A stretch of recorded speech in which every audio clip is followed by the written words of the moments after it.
एक deadly virus का इलाज ढूंढते ढूंढते एक साइंटिस्ट ने ऐसी खतरनाक बारिश बना दी जिसमें भीगते ही लोग दर्द से चीखते हुए मरने लगे और कुछ ही दिनों में एक के बाद एक पूरा शहर नक्शे से गायब होने लगा। ये तब की बात है जब ये सब शुरू नहीं हुआ था। डेनमार्क की एक यूनिवर्सिटी में सिमोन नाम की लड़की अपने एग्जाम के लिए जल्दी जल्दी क्लास की ओर जा रही थी।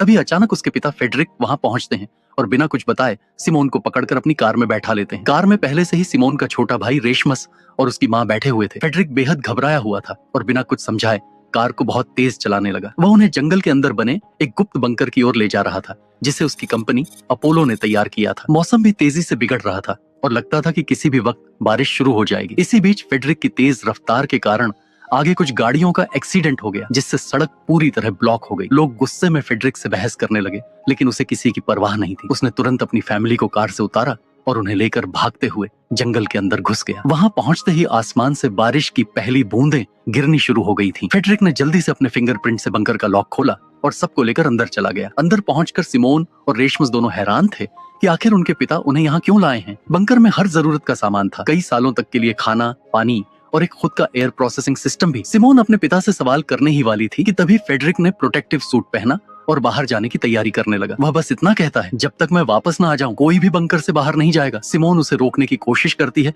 और सच्चाई जानना चाहती है। तब फेडरिक बताता है कि बाहर हो रही बारिश में एक बहुत खतरनाक वायरस फैल चुका है। जो भी उसके संपर्क में आता है वह कुछ ही सेकंड में दर्द से तड़प कर मर जाता है। फेडरिक ही एकमात्र व्यक्ति था जो उसका इलाज ढूंढ सकता था, इसलिए उसे तुरंत कंपनी के हेडक्वार्टर जाना था। जाते जाते वह सिमोन से कहता है कि रेशमस का खास ध्यान रखना क्योंकि आने वाले वक्त में वही सब कुछ बदल सकता है। सिमोन को अब भी कुछ समझ नहीं आया था पर फेडरिक बंकर छोड़कर चला गया। थोड़ी देर बाद सिमोन ने अपने फोन